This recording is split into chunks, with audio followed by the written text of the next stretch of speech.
5 de abril, então daqui a 10 dias exatamente, vai fazer 100 anos que o Titanic afundou. Não é? Apesar de ser tanto tempo atrás, um século, essa história está nas nossas mentes, porque ele era um símbolo de algo que parecia indestrutível. Grande parte das pessoas que estavam naquele navio eram ricas, não é? Pelo menos os da primeira classe. Um dos construtores, dos donos da empresa, não é? Estavam no navio. Havia pessoas milionárias. Se perdeu quantidade enorme de joias, de riquezas. E no panfleto da White Star Line, não é, em 1910, quando eles estavam fazendo propaganda do navio ainda, dizia: ele foi concebido para ser inafundável. Então era robusto, era o maior navio que já tinha sido construído, com a melhor tecnologia da época. Todas as pessoas estavam festejando, e no dia 14 ele saiu, não é, da Inglaterra para os Estados Unidos, para Nova York, e no dia 15, não é, de madrugada, aquele navio bateu no iceberg, e 2 ou 3 horas depois, tudo tinha acabado. Tudo que começou com tanta robustez, tecnologia, riqueza, tantas pessoas privilegiadas, aquilo era a celebração de um monte de coisa, não é? E quando nós estamos numa quinta-feira, né, de uma semana que é chamada de Semana Santa, por causa da morte de Cristo, numa noite de quinta-feira como essa, não é? Há séculos atrás, Jesus estava com os discípulos no cenáculo, estava celebrando a primeira Santa Ceia. Logo, logo ele sairia para o jardim, onde soaria gotas de sangue, orando ao seu Pai, seria traído e preso. A graça de Deus que nos alcançou é algo tremendo e maravilhoso, mas quando eu olho para a cruz, quando eu olho para os momentos que antecederam a cruz, para aquilo que foi aquela sexta-feira, eu penso: não brinque com a graça de Deus, não faça do evangelho, da graça de Deus, algo com o qual nós podemos tentar a Deus, ou algo que nós possamos abusar. Como nós falamos em 1 Pedro 1,18, o apóstolo Pedro diz: não foi com coisas corruptíveis, como prata e ouro, coisa que os seres humanos valorizam, que vocês foram resgatados da vossa vã maneira de viver. Vocês viviam, antes de serem resgatados, de uma maneira vã, de uma maneira fútil. Então olhe para o mundo lá fora. Todas as pessoas fora de Cristo vivem de uma maneira fútil. Pedro está dizendo: não foi com prata e com ouro que vocês foram tirados dessa futilidade, mas com o precioso sangue de Cristo. Então ele vai advertir aquelas pessoas que vivam de uma maneira que elas expressem essa realidade, o precioso sangue de Cristo. Então eu quero falar um pouco sobre isso, nessa semana que nos faz lembrar: não devemos baratear, abusar, tentar o Deus de toda a graça. E é algo que cada vez mais eu vejo ser mais comum. Em 1 Coríntios capítulo 10, a partir do versículo 1, o apóstolo Paulo está falando exatamente sobre isso, como as pessoas usam a liberdade na graça de Deus, como a ideia de liberdade pode ser abusada, e nós podemos usá-la para tentar Deus. Era o que aquela igreja estava vivendo, era exatamente não dar ouvidos e não enxergar o que e quão precioso foi aquilo com o qual nós fomos resgatados, redimidos da nossa vã maneira de viver, para vivermos para Deus, não é? Então Paulo diz assim: ora, irmãos, não quero que ignoreis que nossos pais estiveram todos debaixo da nuvem, e todos eles passaram pelo mar, e todos foram batizados em Moisés, na nuvem e no mar. E todos comeram de uma mesma comida espiritual, e beberam todos de uma mesma bebida espiritual, porque bebiam da pedra espiritual que os seguia, e a pedra era Cristo. Mas Deus não se agradou da maior parte deles, por isso foram prostrados no deserto. E estas coisas foram feitas como figura para nós, para que não cobicemos as coisas mais, como eles cobiçaram. Não vos façais, pois, idólatras, como alguns deles, conforme está escrito: o povo assentou-se a comer e a beber, e levantou-se para folgar. E não nos prostituamos, como alguns deles fizeram, e caíram num dia 23.000. E não tentemos a Cristo, como alguns deles também tentaram, e pereceram pelas serpentes. E não murmureis, como também alguns deles murmuraram, e pereceram pelo anjo destruidor. Ora, tudo isso lhes sobreveio como figura, e estão escritas para nosso aviso, para quem já são chegados os fins dos séculos. Aquele, pois, que cuide estar de pé, olhe para que não caia. Essa é uma passagem poderosa, é uma passagem dramática. O apóstolo Paulo está falando com a igreja, e ele relaciona o problema da igreja a eventos históricos que ficaram há séculos atrás. E então ele traz aquela realidade para aquela igreja, e o Espírito Santo registrou isso, tanto os eventos que Paulo está mencionando, quanto aquilo que aquela igreja estava vivendo, para proveito nosso, para servir de exemplo para nós. Então o apóstolo Paulo fala, quando ele está falando sobre o perigo de tentarmos a Cristo, o perigo de baratearmos o que Deus fez, ele fala que uma nação inteira de pessoas foram abençoados por Deus, como nós, não é? Uma nação inteira, eles gozaram de privilégios extraordinários que nenhuma outra nação teve. Deus recebeu eles, Deus foi longânimo, Deus deu a eles o seu amor, Deus deu a eles a sua graça, mas eles acabaram destruídos pelo julgamento de Deus. Ficou evidente que Deus os escolheu por nada bom que eles tinham, porque eles não tinham. Então Deus demonstrou profunda graça. Paulo está dizendo que a igreja de Corinto era um povo que abusava da graça de Deus, que tentava Cristo.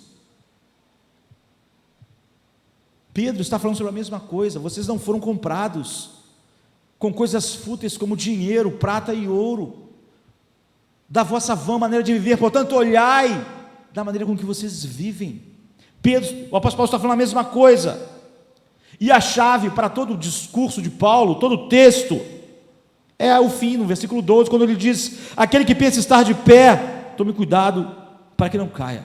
Esse versículo é muito mal usado, muitas vezes, fora do seu contexto, mas nós vamos ver isso depois. O ponto aqui, o ponto do apóstolo Paulo, para a igreja de Corinto, usando Israel, é que a pessoa que é muito privilegiada, as pessoas que têm um privilégio muito grande, pode estar à beira de uma grande tragédia, e nós nunca pensamos nisso. Eu estava falando no início do Titanic, as pessoas em festa, num lugar tão luxuoso, tão rico, tão grande, tão poderoso, quem diria que eles estavam tão perto da tragédia, que eles ficariam para sempre sepultados debaixo do mar. Eles pareciam ter a vida inteira pela frente para gozar. Paulo está dizendo, pessoas muito privilegiadas podem estar perto e acabar na maior tragédia. Na verdade, Paulo está aqui colocando de maneira coletiva aquilo que ele já tinha expressado de maneira individual. pessoal, e aquilo que ele aplicou a ele mesmo no versículo 27 do capítulo 9, quando ele diz: eu esmurro a mim mesmo, eu esmurro o meu corpo e o reduzo à servidão.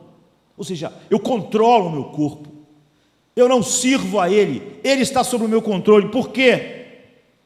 Para que, pregando eu aos outros, eu mesmo não seja reprovado. Então, Paulo está falando a respeito dele mesmo, como ele agia, e agora ele está falando no versículo 10, de uma maneira coletiva, como a igreja deve agir. Ele está dizendo: eu mantenho o meu corpo sob controle, sob pena de que tudo que eu prego ser fútil e vazio, e não dar em nada, e eu ser desqualificado. Por quê? Por que ele está dizendo isso? Porque ele foi um homem que ganhou muitos privilégios. Provavelmente ele é o homem que recebeu mais privilégios de Deus na história. Do ponto de vista espiritual, ninguém jamais experimentou o que o apóstolo Paulo experimentou. Ninguém. Ele viu algumas aparições de Cristo ressurreto.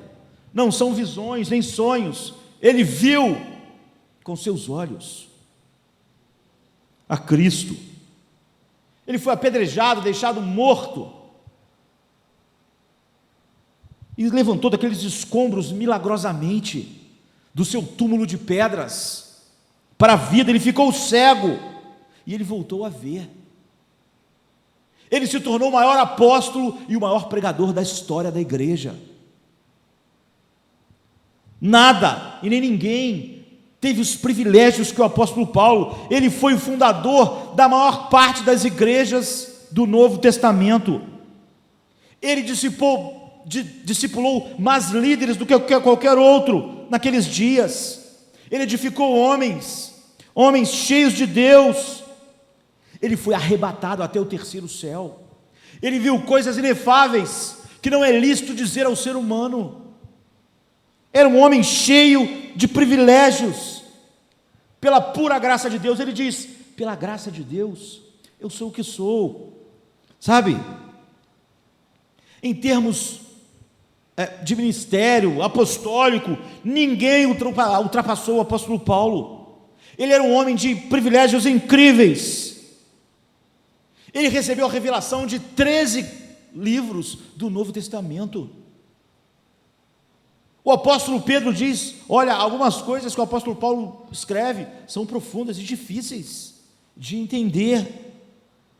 Então ele teve privilégio, ministério, sabedoria, conhecimento.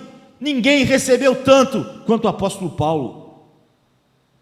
Ainda assim, com todo esse privilégio, ele tinha medo que no exercício do seu ministério, se ele não controlasse o seu corpo, se ele não controlasse os apetites naturais do homem, ele fosse desqualificado para o serviço de Cristo. E cada crente devia ter a mesma ideia. E quanto mais você é privilegiado numa geração de heresias, de falso evangelho, tanto mais então você deve se sentir privilegiado. Nós temos que viver a realidade. Nós não somos invencíveis. E uma enorme quantidade de privilégio coloca sobre nós grandes consequências, não é? Mas o que acontece é o contrário. Por que ele está dizendo isso? Porque as pessoas abusam. Porque Pedro está dizendo: olha, vocês não foram resgatados com prata e ouro, mas com o precioso sangue de Cristo. Vede como vocês vivem esta vida. Por quê? Porque há uma tendência, e todas as pessoas que abusam da graça de Deus, que tentam Deus, elas acham, porque tiveram muito privilégio, elas podem viver como elas quiserem. Muitos privilégios tendem a fazer a pessoa pensar que ela pode fazer o que quiser, que mais privilégios virão, que mais paciência virá. É isso. As pessoas pensam: nós podemos viver da maneira que nós quisermos, e não haverá nenhum tipo de julgamento. É assim que as pessoas entendem os privilégios que a graça trouxe para elas. Então Paulo usa uma ilustração clássica. Israel, eles foram tão abençoados, o mundo inteiro foi deixado na escuridão, mas eles foram escolhidos, eles foram destinatários da graça de Deus, eles experimentaram a bondade de Deus, o perdão de Deus, então eles passaram a abusar da graça de Deus. É isso que Paulo está falando para aquela igreja. Eles empurraram os limites da tolerância de Deus, e eles viviam na beira do abismo, sempre empurrando mais um pouco. Deus é paciente, Deus nos escolheu, Deus nos ama, e eles foram empurrando, até que finalmente veio o desastre. Você vê o que Paulo está dizendo, o que Pedro está dizendo, é como tratar a liberdade cristã, como tratar a liberdade que a graça nos trouxe. É sobre isso. Como tratar os privilégios que nós recebemos em Cristo. Você pode lidar isso como Paulo fez e dizer: eu esmurro a mim mesmo, para que, tendo tantos privilégios e tamanha revelação, eu mantenha esse corpo sobre servidão, sobre controle, para que eu não venha a ser desqualificado. É o que ele diz em 1 Coríntios 9, 27. Ele fala sobre o perigo do privilégio espiritual pessoalmente, para ele. Ele não pensou como as pessoas pensam: Deus é o Deus de toda graça, olha, Deus me deu mais privilégio do que a todo mundo. Deus deve ter alguma coisa que eu posso ir empurrando os limites, eu posso brincar com a graça dele, eu posso abusar dela, eu posso fazer dela algo barato, como se eu tivesse sido comprado por prata e por ouro, e não por precioso sangue do seu filho, sabe? Eu posso olhar para a minha própria vida, eu posso ver Deus dizendo: Josemar, você recebeu grandes privilégios,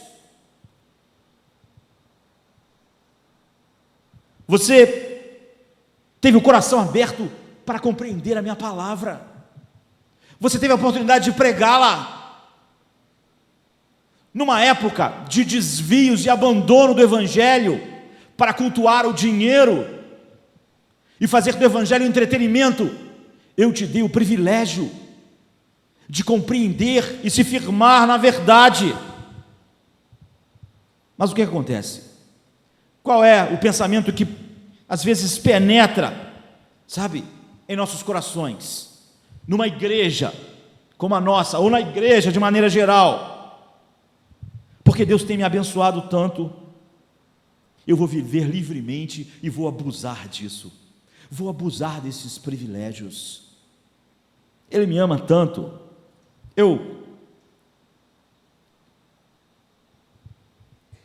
Nós devemos viver sob a mesma sensação do apóstolo Paulo, sabe? Esta igreja, nós somos tremendamente abençoados por Deus, e tudo por causa da soberania de Deus. Nós podíamos estar aqui pregando o evangelho do dinheiro, um evangelho antropocêntrico, fazer da igreja uma maneira de arrecadar dinheiro, mas Deus nos livrou disso, livrou vocês de um evangelho que escravizaria vocês ainda mais. Deus fez isso pela sua soberania, isso é privilégio, mas isso não remove o elemento do perigo. É isso que Paulo está dizendo: os grandes privilégios da minha vida não removeram o perigo, mas grandes privilégios às vezes enganam as pessoas. É o que Pedro está dizendo, Paulo está dizendo sobre Israel, sobre aquela igreja e sobre muitas pessoas que eu vejo falando sobre a graça em todos os lugares, na internet. Bem, as pessoas pensam: eu vou dar tudo a você porque eu gosto de você. Deus dizendo: portanto, sinta-se livre para fazer o que você quiser. Abuse da graça, seja mundano, viva como o mundo, viva como se aquilo que foi pago por você fosse nada, viva como se o sangue do meu filho não tivesse valor nenhum, não te resgatasse da sua vã maneira de viver. Volte para ela. Enquanto você fala que entendeu as doutrinas da graça, viva como o mundo vive. É isso que muitas pessoas entendem. É assim que às vezes nós temos que lidar com nossos filhos, não é?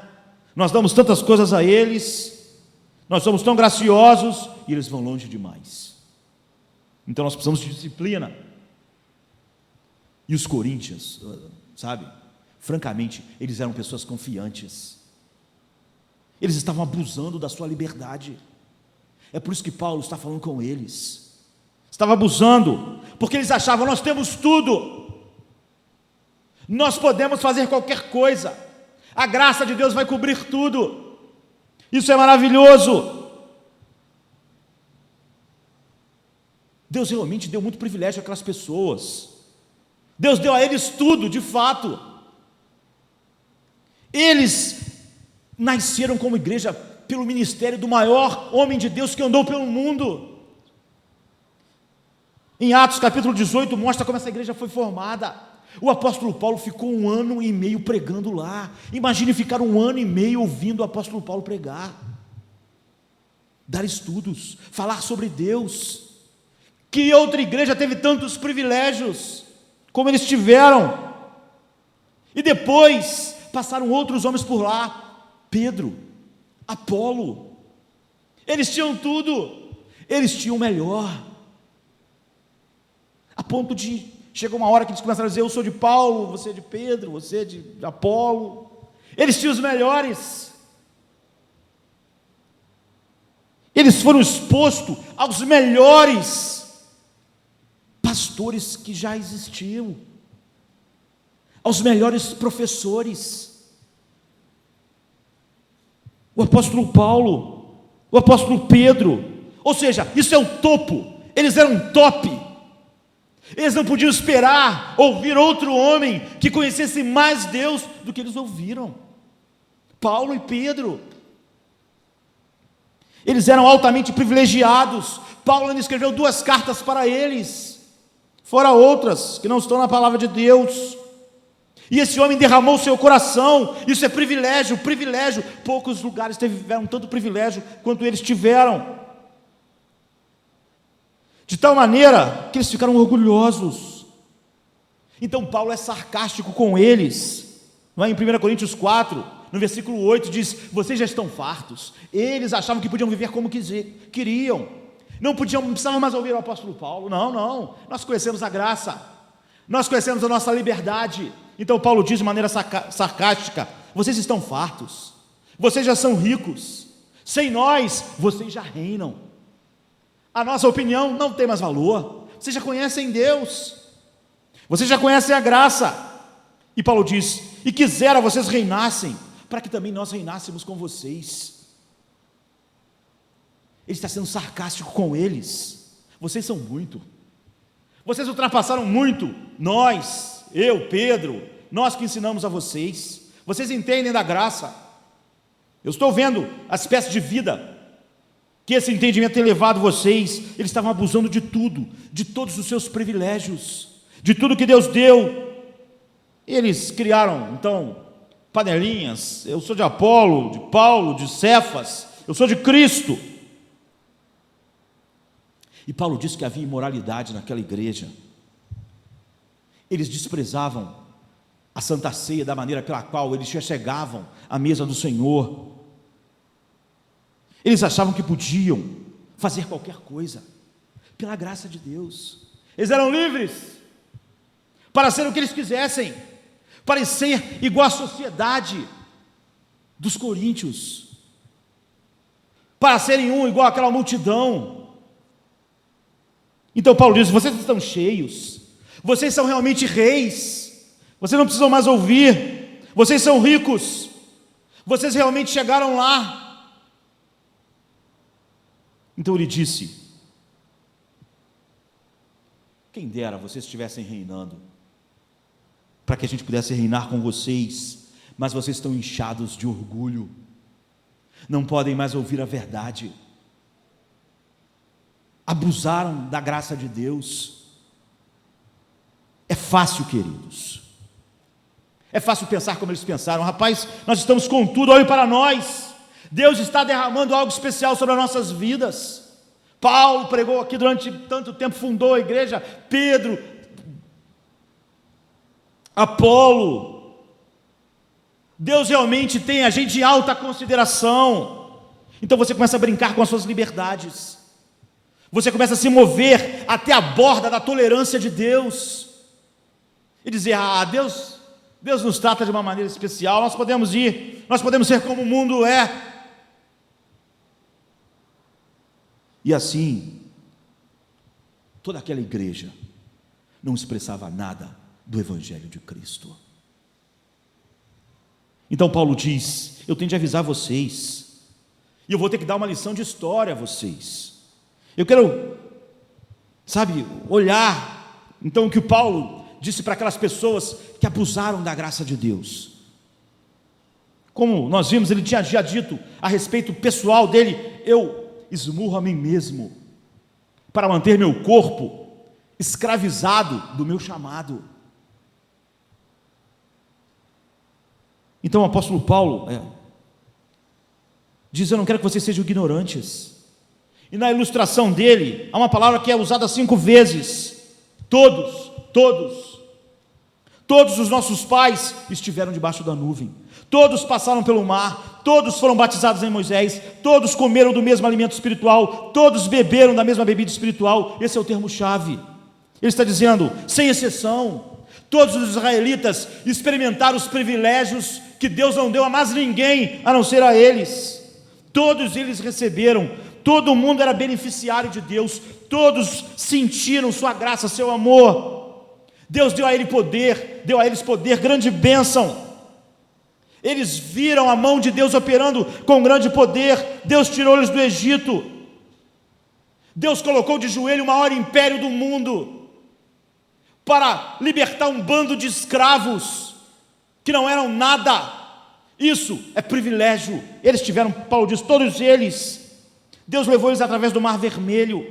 Deus colocou uma nuvem para cobri-los de dia e uma chama de fogo para iluminar. Eles viram o maná cair do céu.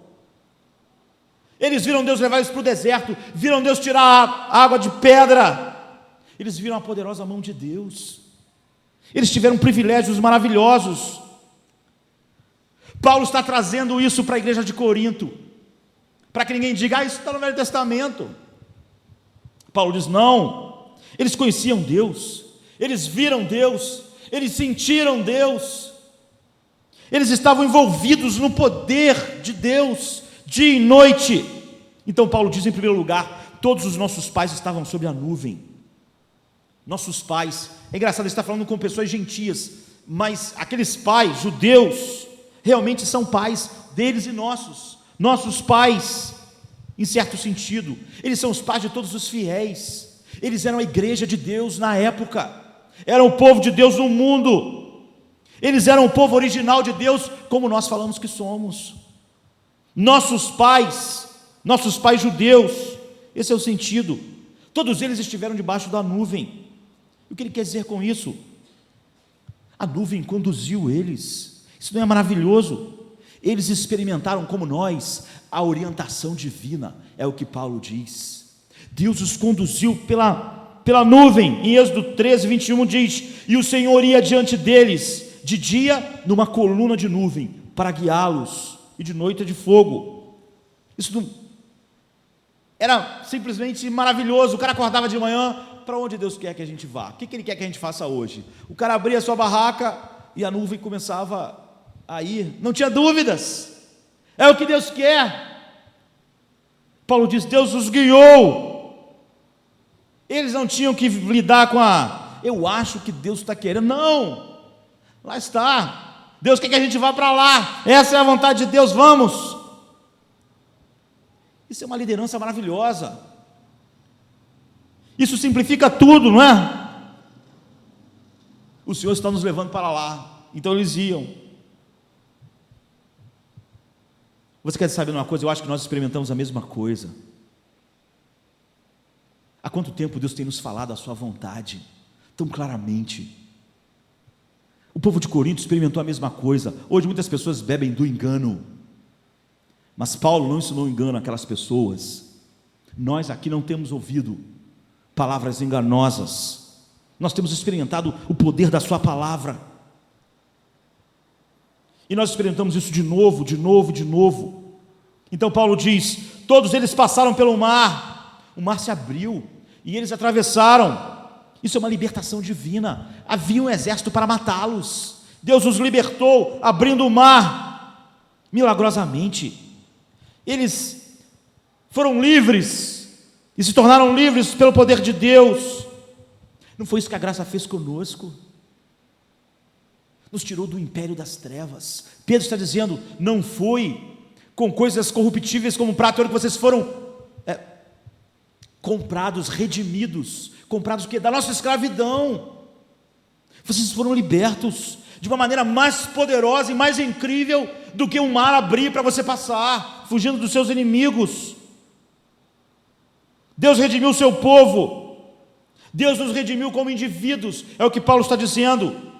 Nós estamos gratos pelo que Ele tem feito por nós. Então Paulo diz no versículo 2: e todos eles foram batizados em Moisés, na nuvem e no mar. Eles foram imersos em Moisés. Ele não está falando de batismo real, não é?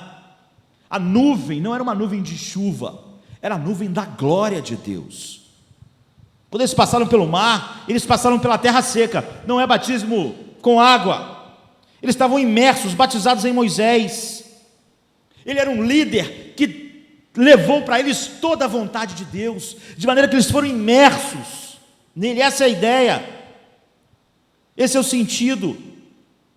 Eles e os líderes deles se tornaram um, debaixo do privilégio e da revelação de Deus. Eles tinham uma identidade divina. Eles foram divinamente conduzidos sob a liderança de Moisés. Eles estavam juntos, como nós, sob Cristo. O apóstolo Paulo quer que os coríntios entendam essa verdade. O que Deus fez aqui, uma compreensão comum da palavra de Deus, companheirismo, uma vida comum no ministério, como eles tiveram em Moisés. Deus está nos dando a mesma coisa. Isso nos uniu, nos misturou, a verdade de Deus.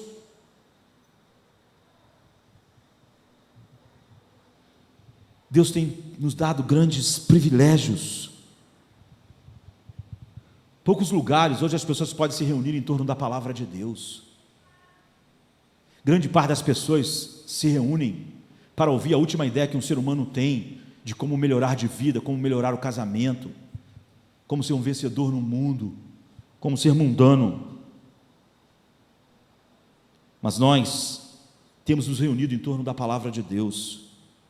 Então, em seguida, no versículo 3, Paulo diz: todos comeram o mesmo alimento espiritual, e todos beberam a mesma bebida espiritual. O alimento era o maná e a água. Eles bebiam da rocha. Nesse primeiro momento aqui, o alimento espiritual não está falando de coisas espirituais, mas porque Deus proveu de maneira especial para ele, de maneira sobrenatural. Não é natural cair comida do céu, nem sair água de pedra. Deus interviu sobrenaturalmente para que eles tivessem isso. Então, não é normal sair água da rocha. O Espírito Santo fez isso. Era espiritual por causa da fonte da onde aquilo vinha. Vinha da intervenção de Deus. Então todos eles estavam debaixo dessa disposição milagrosa que Deus teve com eles e não teve mais com nenhum outro povo. E os alimentou, como Deus providenciou graciosamente esse lugar para nós comermos, nos alimentarmos dele. Ele diz que todos eles beberam da mesma comida espiritual. No versículo 4 diz assim: pois bebiam daquela rocha. Agora ele vai mostrar algo mais profundo. Eles bebiam daquela rocha espiritual que os acompanhava, e a rocha era Jesus. É o que Paulo diz. O que ele está dizendo? A água espiritual. Agora ele não está falando da rocha que Moisés feriu, mas de Cristo. Que significa isso? Que Cristo tirou aquele povo do Egito. Nós nunca devemos esquecer que Cristo não passou a existir há 2000 e poucos anos atrás, Jesus sempre conduziu o seu povo. Jesus que tirou eles do Egito, os conduziu pelo deserto. A fonte real, a pedra espiritual era Cristo. É o que Paulo está dizendo. Ele sempre esteve operante na história do povo de Deus, nos dois testamentos. E ele era a verdadeira fonte de vida para aquelas pessoas. Paulo está dizendo, vocês em Coríntios, é a mesma coisa, o mesmo privilégio. Então vem um choque. Tanto privilégio Israel teve, tanto privilégios vocês têm em Corinto. Então vem o versículo 5, mas Deus não se agradou da grande maioria deles, por isso eles ficaram prostrados no deserto.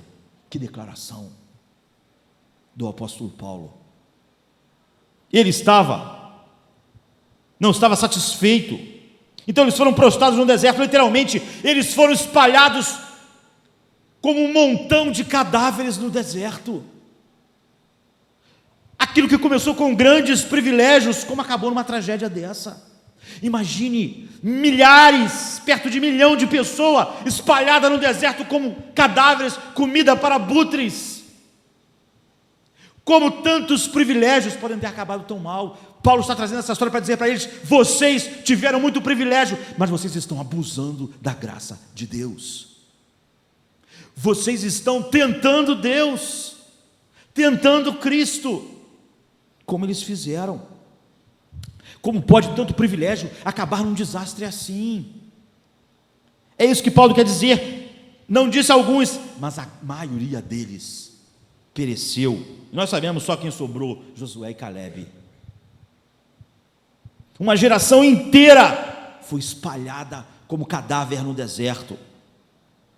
Não de uma vez só, foi acontecendo várias coisas, para que aquelas pessoas se despertassem de que seus privilégios não davam a elas direitos de abusar da bondade de Deus. Mas elas não aprenderam. Sabe, grande privilégio espiritual coloca cada um de nós sobre grande perigo. Jesus disse, a quem muito é dado, muito será cobrado. O maior privilégio espiritual está perto do maior desastre, quando nós desperdiçamos, violamos nosso privilégio. Quando alguém fala sobre a graça de Deus, critica, quantas vezes eu vejo isso, pessoas de todos os cantos, criticando o evangelho falso, e defendendo a graça de Deus, só para viver como um mundano. Em Números 14, 16, a Bíblia diz, porquanto o Senhor não podia botar esse povo na terra que Ele jurou, então Deus os matou no deserto. É sobre isso que Paulo está dizendo. Seus corpos ficaram no deserto, pessoas de maior privilégio espiritual. Ninguém, Paulo está dizendo para a igreja dos Coríntios, experimentou tanto quanto essas pessoas, como vocês. Privilégio grande, eles passaram por todas essas coisas, e eles pensaram, nós somos especiais, nós podemos abusar de Deus, porque Ele nos tirou do Egito, Ele abriu o mar, a graça de Deus, não importa o que a gente fizer, Ele vai sempre suportar, sempre e sempre, nós podemos abusar. E assim, queridos, eles começaram a cruzar a linha entre a graça de Deus e a sua ira. A linha entre a graça de Deus e a sua ira. Eles ultrapassaram, eles testaram tantos limites, que eles passaram, foram desclassificados. Deus quis outra geração. Muitas pessoas pensam que Deus não pode perder uma geração. O que será de Deus se Ele perder uma geração? Por que não? Que diferença faz para Deus se toda a nossa geração perecer? Não faz diferença nenhuma. Como aquela geração pereceu, é o que Paulo está dizendo aos Coríntios. Ele traz essa história. Cheguem, parem com seus abusos. O que deu errado? O versículo 20 diz, versículo 6, e estas coisas foram feitas, aquilo aconteceu em figura, para quê? Para que nós não cobicemos como eles cobiçaram. 1 Coríntios 10, 6, ele diz, Deus deixou isso para nós, para mostrar quem Ele é, para mostrar que os privilégios não nos dão o direito de fazer o que estamos fazendo. E aqui está a chave para interpretar Sabe?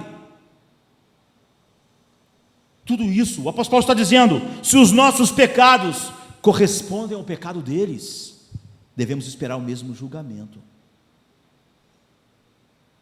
A graça de Deus não foi para você pecar como o mundo, com um salvo-conduto.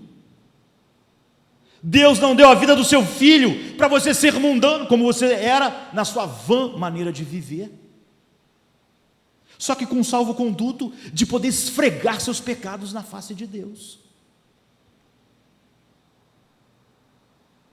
Esse é o ponto, esse é o padrão. Se nós repetirmos, Paulo está dizendo, o que Israel fez, não espere algo diferente, vocês em Corinto, não espere. Esperem a mesma coisa. Se o pecado de vocês corresponder ao pecado deles, Deus deixou isso escrito como um aviso, então o seu destino vai corresponder ao deles. E quais foram os pecados? É o que nós queremos ver até o fim do nosso culto. Primeiro, ele diz, não devemos cobiçar as coisas mais que eles cobiçaram. Nós podemos chamar isso de mundanismo. Não devemos ser mundanos como eles foram. Ou seja, é o desejo de querer ter e viver aquilo que o mundo vive. Nós fomos libertos pelo precioso sangue de Cristo da nossa vã maneira de viver. Ou seja, é querer o que o mundo tem, é ter uma mente dupla. Números 11:4 diz, e o vulgo que estava no meio deles veio a ter grande desejo, pelo que os filhos de Israel tornaram a chorar e disseram, quem nos dará carne para comer? É a palavra engraçada de o vulgo. Numa versão melhor, um bando de estrangeiros que havia no meio deles encheu-se de gula, e até os próprios israelitas tornaram-se a queixar-se e a dizer, se tivéssemos carne para comer. Eles estavam lá, eles, estrangeiros, todo mundo junto. Eles agiram igual o seu mundo, igual o mundo age. Então eles continuam dizendo, nós nos lembramos dos peixes que comíamos de graça no Egito, e também dos pepinos e das melancias, dos alhos poróis, das cebolas, mas agora nós perdemos o apetite, nunca vemos nada a não ser este maná. Números 11, de 4 a 6. Nos dê carne, é o que eles estão dizendo para Deus. Eles pensam, Deus gosta tanto de nós, por que não nos dá carne? Eles foram cobiçar, não é? Paulo diz, cuidado para nós não cobiçarmos, isso foi escrito, para não cobiçarmos as mesmas coisas mais que eles cobiçaram. Eles estavam cansados do maná. O que eles tinham? Maná, maná, maná, maná, maná. E agora eles estavam reclamando, dizendo, não, no Egito era melhor. Nós lembramos dos peixes que comíamos livremente, dos pepinos, dos melões. Mas agora a nossa alma está insatisfeita. Queremos o que tínhamos no Egito. Ou seja, Deus, eu vou te servir se você me der, e eu puder ter tudo e ser igual ao mundo. Essa é a ideia de graça que a maioria das pessoas tem. Então no versículo 34 diz, por isso o lugar foi chamado Quebrote Atavaá, porque ali foram enterrados os que tinham sido dominados pela gula.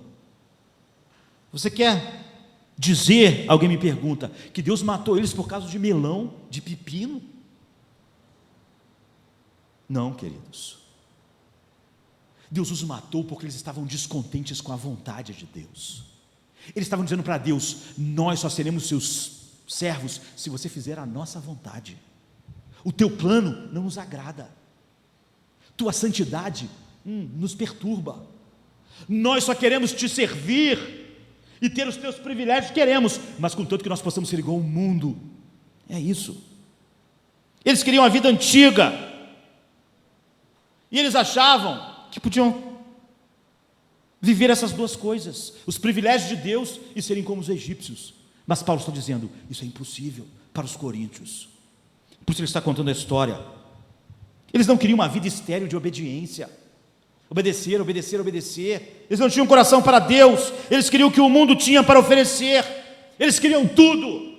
Nós só queremos a Ti, se nós pudermos ter a Ti e o mundo. O nome disso é mundanismo.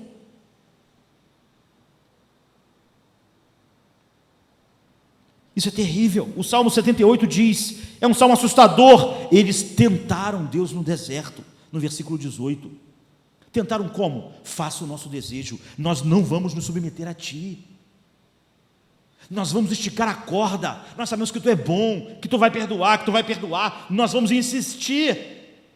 Eles tentaram Deus no deserto, é o que o Salmo 78 diz, pedindo comida, diz o Salmo, de acordo com o desejo deles. Não basta o que tu nos dá, tu tem que dar segundo o que nós queremos.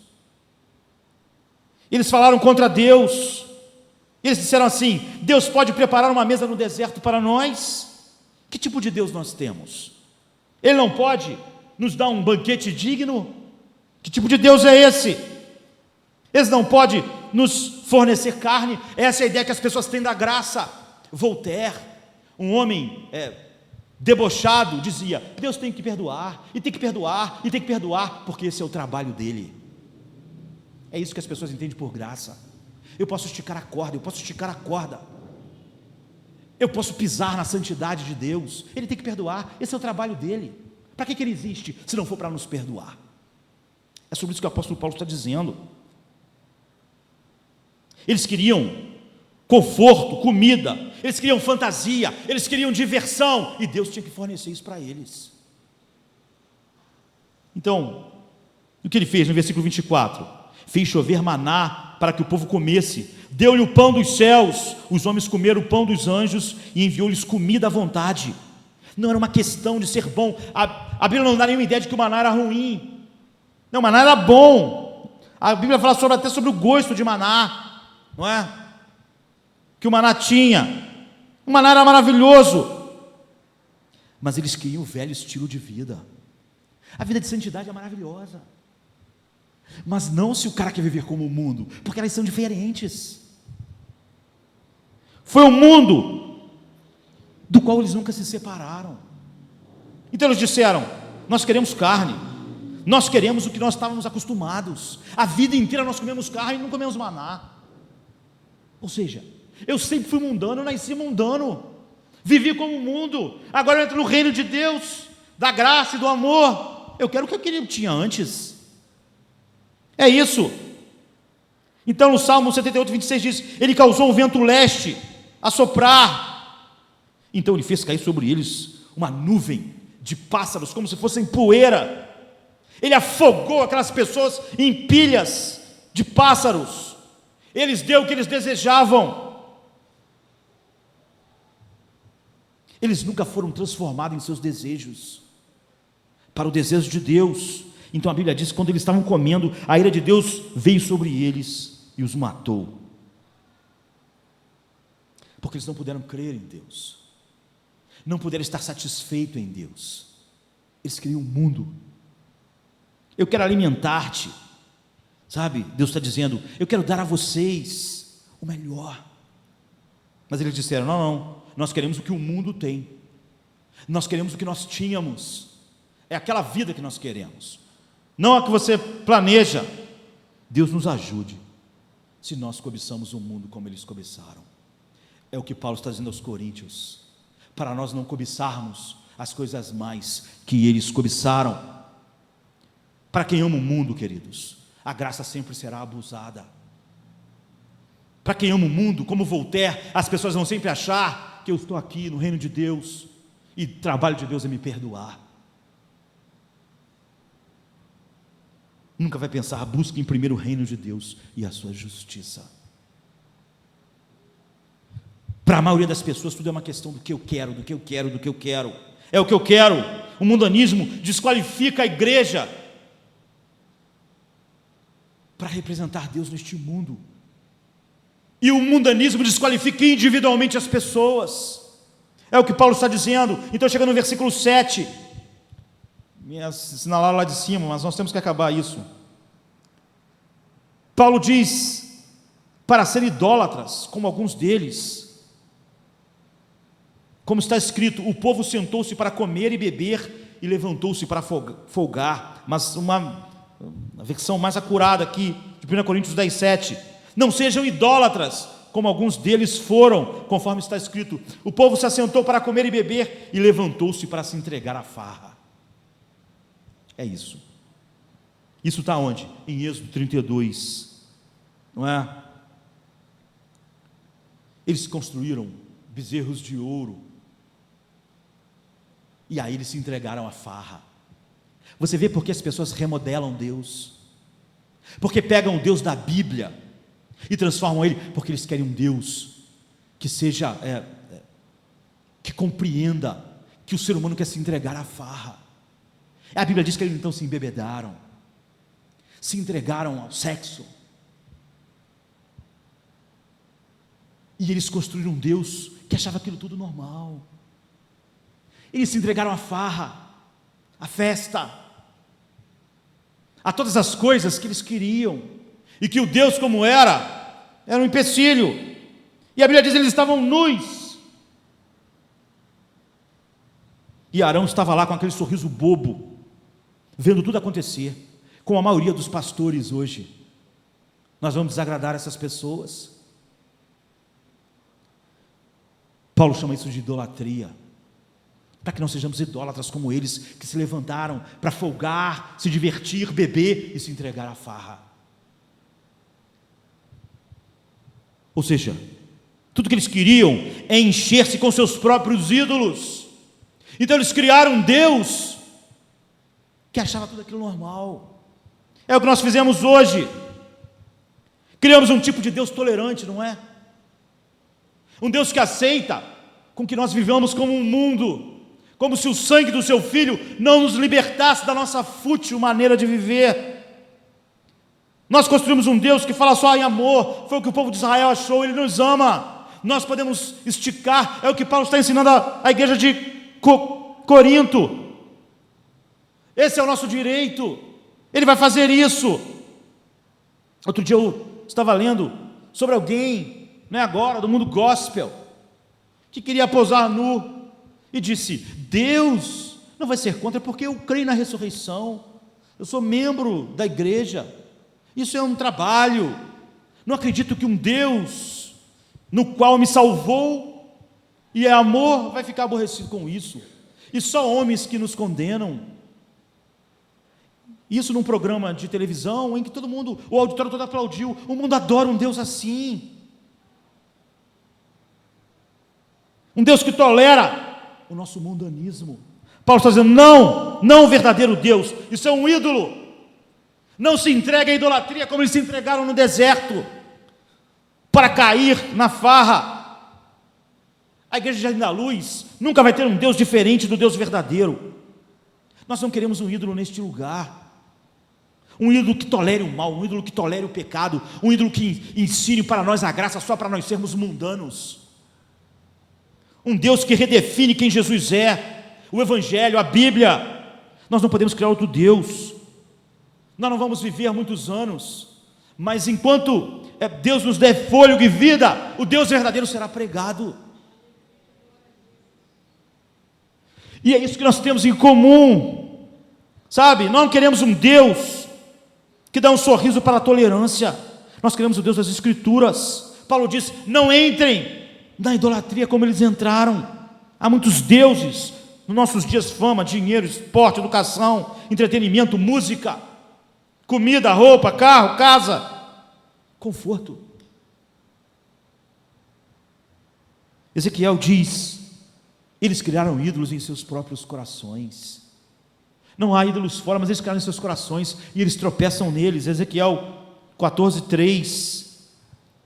O terceiro pecado listado está no versículo 8. O povo se assentou para comer e beber e levantou-se para se entregar à farra. Não é? Essa é uma citação de Êxodo 32:6. Eles fizeram uma grande festa.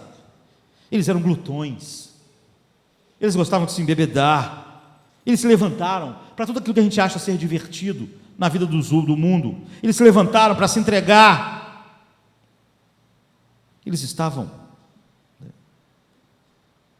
cultuando do jeito que eles achavam que Deus devia ser. Então, no versículo 8, a Bíblia diz, o apóstolo Paulo diz: não vamos cometer fornicação como eles. Eles se entregaram a uma festa, eles extrapolaram os limites morais. a maneira de como o sexo deve ser para a glória de Deus. Paulo diz: não vamos fornicar como alguns deles fizeram, que num dia só morreu 23.000. A Bíblia diz que no outro dia morreu mais 1.000. Deus estava dizendo: eu não vou ser esse Deus que vocês querem. E Paulo está dizendo de novo para eles isso, no versículo 8 de 1 Coríntios 10. Paulo diz: eles foram excluídos da sua utilidade. Um povo mundano não pode servir a Deus. Você não pode só dizer que acredita em Cristo, que a graça de Deus te salvou, para simplesmente sair e ser como o mundo, se levantar, folgar e cair na farra. É o que eles fizeram, sabe? 24.000 pessoas, e é o que está acontecendo na igreja de Corinto. O apóstolo Paulo diz no capítulo 5: vocês toleram um homem que está tendo relação sexual com a mulher do seu pai. Vocês entendem todo o desvio sexual. Que tipo de povo vocês se tornaram? Como Israel no deserto. Vocês acham tudo comum. Vocês vivem como a sociedade em volta. No capítulo 6 ele tinha dito: como vocês podem se juntar com uma mulher e ter relações com ela, como uma prostituta? Se você é um com Cristo, como o corpo de Cristo pode se juntar com a prostituição? Eu não importo com os privilégios que eu tive, sabe? Eu não quero jamais que os privilégios de Deus e o entendimento da graça me leve a achar que eu posso tentar e brincar com Deus. O mundo pode nos atacar de muita maneira, imoralidade, falar para nós que simplesmente cair na farra não tem nada a ver com Deus. E no versículo 9 o apóstolo Paulo diz: não vamos colocar Cristo à prova, como alguns deles também testaram e pereceram pelas serpentes. Não devemos pôr o Senhor Jesus à prova, como eles fizeram e foram mortos pelas serpentes. 1 Coríntios 10, 9, eu estou acabando. É uma espécie de pensamento interessante, colocar Jesus à prova. Como você pode tentar Jesus? Paulo está dizendo para a igreja de Corinto: não tentem Jesus. Como é que alguém pode tentar Jesus? É empurrar os limites da nossa liberdade e ver até onde Deus tolera, e pensar: Deus vai tolerar, pela sua graça Jesus vai suportar o meu mundanismo. Paulo diz: não tentem Cristo, não testem Ele, não testem os limites da paciência de Deus. Não faça isso. Não pense: Deus vai tolerar, eu vou esticar a corda, eu vou continuar. É o que Paulo está dizendo. Paulo está dizendo: finalmente vocês vão ser desqualificados. Vão ser desqualificados individualmente, vão ser desqualificados como igreja. Mas eles continuaram pressionando, empurrando. Então Deus enviou serpentes e os matou.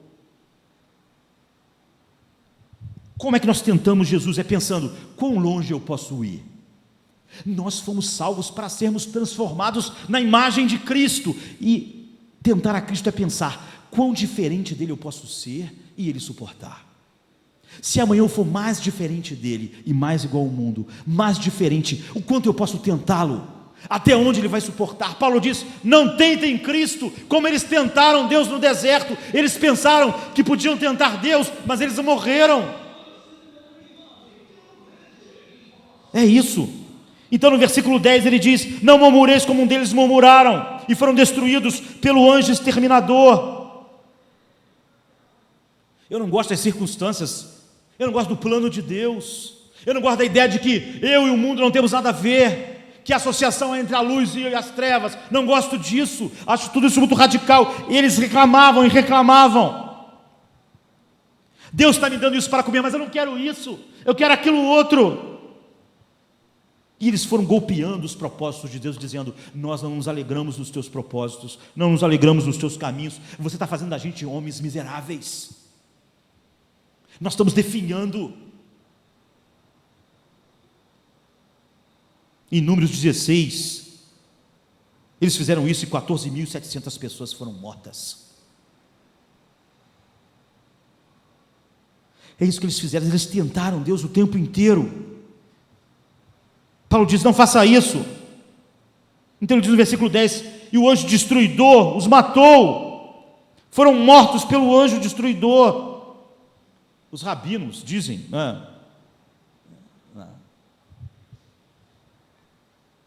tradição de Israel, que o nome desse anjo é Machife, porque é o mesmo anjo que aparece várias vezes na história, em Êxodo 12, para matar os primogênitos do Egito, nas pragas de Jerusalém, em 2 Samuel 24, para matar os assírios em Crônicas 32. Eu vou encerrar.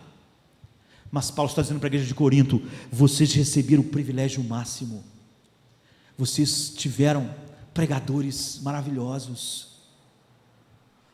realmente Deus deu tudo a vocês, mas não abusem da graça de Deus, não usem a graça de Deus para serem piores do que vocês eram. Use o poder que Deus dá para subjugar, como eu faço, que esmurro a mim mesmo e subjugo o meu corpo. Não abuse dos privilégios. E de que maneira Paulo diz que eles estavam abusando? Pelo mundanismo, pela idolatria, de que se entregaram à farra, pela imoralidade que entrou na igreja de Corinto, achando comum o que aquela cidade vivia, pela presunção de achar que podiam esticar a corda e tentar Deus, e por se queixar, ou seja, flertando com o mundo. Então no versículo 11 Paulo diz: essas coisas aconteceram a eles, lá no deserto, e foram escritas como advertência para nós, sobre quem tem chegado o fim dos tempos, ou seja, o período messiânico, esse período que nós estamos vivendo. Então no versículo 12 ele diz assim: aquele que julga estar de pé, cuidado para que não caia. Você vê qual o sentido desse versículo? Paulo está dizendo: vocês acham que não vão cair, como eles caíram no deserto, porque vocês são privilegiados, porque Deus vai suportar o pecado de vocês. Mas cuidado, eu vejo esse versículo ser usado normalmente por pessoas que estão pecando, e quando elas são chamadas a atenção, elas dizem: quem está de pé, cuidado para que não caia. Mas o versículo está dizendo o contrário, está falando exatamente com pessoas que estavam flertando com o mundo, achando: Deus vai ser paciente, Deus nunca vai fazer nada. Isso é a graça, é a liberdade da graça. Paulo então vem construindo isso, chega no 12 e diz: cuidado, porque eles acharam isso lá, que eles não cairiam, mas os corpos deles cobriram o deserto. Não tente Deus, não tente Deus. Quando você pensou que podia empurrar as coisas para mais perto do abismo, então as pessoas vão dizer para mim, não é? Pastor, mas é difícil combater as tentações, o mundo é muito sutil, eu sou jovem, ou eu sou velho, ou eu sou da minha idade, é muito pesado, eu não sou culpado, o mundanismo é demais, eu sou só um pecador, o mundo é como um trator, eu não sei lidar com isso. Você não pode me culpar, não pode botar sobre mim essa responsabilidade, esse padrão. Mas para que isso não acontecesse, porque esse era o argumento em Corinto, o que acontece no versículo 13? Paulo diz: não sobreveio sobre vocês tentação que não fosse comum aos homens. Não venha com essa. Não venha dizer que vocês são fracos, pecadores, por isso vocês são mundanos. Não veio sobre vocês nenhuma tentação que não seja comum aos homens. Não há nada sobre-humano. Deus não permitiria que Satanás usasse um poder que tivesse além daquilo que vocês podem suportar. Não há desculpas para o mundanismo de vocês. Então ele completa mais o versículo: mas Deus é fiel, que não permitirá que vocês sejam tentados acima do que vocês podem suportar. Quem está em Deus pode suportar o mundo, o mundanismo. Não há desculpas. Esse é o privilégio, essa é a vontade. Então ele diz no versículo 13: e Deus é fiel, Ele não permitirá que vocês sejam tentados além do que podem suportar, mas quando forem tentados, Ele providenciará um escape para que possam suportar. Deus fará isso. Ou seja, se você cair, não há desculpas, não pode apelar para a fraqueza. Você quis, você amou o mundo, como ele falou de Demas. Demas amou o presente século mal. E assim, queridos, não há nenhuma razão para o indivíduo que recebeu tantos privilégios naufragar. Nós vemos um evangelho corrompido pelo amor ao dinheiro e a cobiça, e ao misticismo, mas de outro lado, nós vemos pessoas criticando isso e fazendo da graça de Deus uma plataforma para o mundanismo. Paulo diz: pessoas assim estão desqualificadas. Como Israel, Deus nos ajude a aproveitar o nosso privilégio espiritual, para não sermos escravos do legalismo, mas para não tentarmos Cristo, não abusarmos da sua graça, como Israel fez, como a igreja de Corinto fez. Eles se embebedavam na Santa Ceia agora, eles não achavam nada demais as imoralidades sexuais da sua época, eles se misturaram, eles estavam juntos, eles e o mundo, não tinha diferença. Então, mas eles não ouviam, eles diziam: não, nós estamos na liberdade do Evangelho. Então Paulo disse: vocês já são ricos, vocês já reinam, sem nós, vocês avançaram. Então a lição é essa: Deus deixou isso registrado para que vocês não repitam, porque não pense que ao repetir as mesmas coisas, não haverão as mesmas consequências. Então Deus nos ajude a tirar o máximo proveito do nosso privilégio espiritual, tudo que Deus tem nos dado, todo conhecimento. Num momento como esse, não é, que as pessoas estão pensando na morte de Cristo, que nós pensemos, como Pedro disse: não foi com coisas vãs e corruptíveis que vocês foram livres da vossa vã maneira de viver. Então nós devemos ser santos, assim como Ele é santo. Vamos ficar de pé.